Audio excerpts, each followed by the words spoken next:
Então, uma das coisas que faz a gente falhar muito no nosso desenvolvimento pessoal é o comparativo. Não há o que comparar.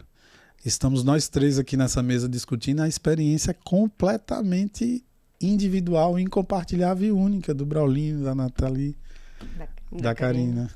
Completamente diferente. Cada um tem sua expressão aqui. Consegue entender? Então, se a gente consegue mergulhar isso na sociedade como inspiração de um processo de prosperidade. Eu discuto muito isso num diagrama que eu gosto de falar, apesar dos ataques, né?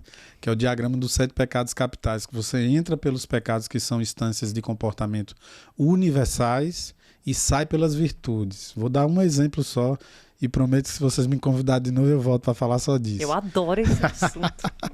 Então, por exemplo, você pega a inveja. O que é que um invejoso mais sabe fazer? Observar o mundo interno ou externo? Externo. Então, o invejoso ele tem uma capacidade positiva de um senso de observação em detalhes, que ele vê coisas que estruturam, por exemplo, a prosperidade da vida de alguém. Ele só não foi ensinado e motivado a colocar aquilo em prática na vida dele. Quando ele faz isso, nasce a virtude que está conectada com o pecado capital da inveja, que é a prosperidade. Olha que interessante. A preguiça tem um desdobramento na procrastinação.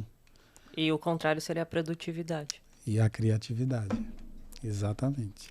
Então, quando você está no ócio criativo, você simplesmente sentado, parado lá, embaixo da árvore, como diz os italianos, um dolce far niente lá, e pá, numa quarta-feira à tarde, vem uma ideia maravilhosa.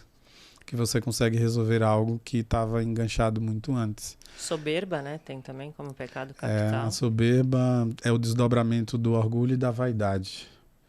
O que é que um soberbo mais sabe fazer? Como que ele é, né? Ele se acha, né? O que é que seria a virtude, então? A humildade. A autoestima. O sujeito tá o tempo todo, pá. Caramba, não tinha pensado. Então isso daí é mega importante porque pra você tá trabalhar desdobrando, com o paciente. Nath, é que você está desdobrando como um processo. O que é que seria o potencial contrário? Contrário, sim. Mas não necessariamente é o potencial contrário, é o potencial positivo dentro do pecado. Porque quando você acha o lado positivo, você acha a virtude. A gula não é a saciedade.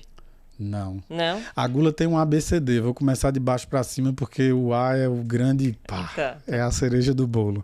Mas vamos lá. Na gula, as pessoas exageram por ter prazer por uma ingesta de fora para dentro. Vamos lá. ABCD. D de droga. Vamos lá. C de comida. B de bebida e A de atenção. Tem gente que é viciado na atenção. Tão simplesmente.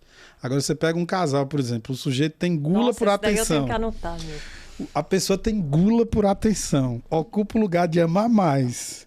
E o sujeito que é mais amado tem o pecado capital da ira e da raiva. Olha a luta explosiva. Na pandemia a gente viu muito isso. Esse é o diagrama que você está falando? Exato. Aí eu começo a cruzar pecados capitais de um e de outro para encontrar resultados.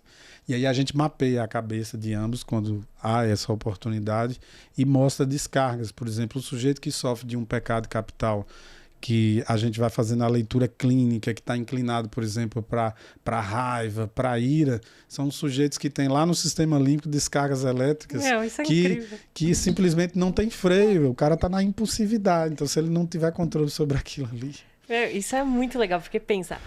Na verdade, a sua atividade elétrica cerebral fala sobre a sua personalidade. Sim, e vai falar muito mais. Não é só sobre a sua cognição, não é só sobre uma patologia. Vai falar sobre quem é você. Tipo assim, você pode olhar e falar assim, meu, esse cara é, sei lá, bravo. É muito legal. E a parte isso. terapêutica é muito bacana, que você faz o exame e você vai fazendo a leitura com o paciente. Então, foi isso que eu imaginei. Ele assistir na tela já é muito terapêutico, porque eu sento o paciente e digo assim, e aí, você está pronto para a gente abrir sua caixa preta?